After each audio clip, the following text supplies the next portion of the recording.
పరిణామ సమాజంలో నిలువలేని బ్రతకడానికి గల కారణం మనసు పోడై, మనసు చదరై, మనసు ఈ రోజున సంకుచితమై పచ్చగా ఉండవలసిన కుటుంబాలు ఎండిపోయి కనబడుతున్నాయి. ఎండిపోయి కనబడుతున్నాయి. వింటున్నారా? కలకలలాడుతూ చిలకా కోరికలాగా ఉండాల్సిన భార్య భర్తలు ఈ రోజున అరిటాకులు కాదులే, విడాకులు. ఎందుకు వచ్చింది ఈ మనస్వార్థం? ఎందుకు వచ్చింది ఈ చికాకు?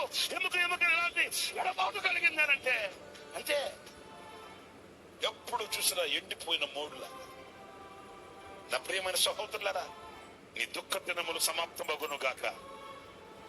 నీ దుఃఖము కన్నీళ్లు నిట్టూర్పు ఎగిరిపోవును గాక. నిత్యానందముని తల మీద పోయబడును గాక.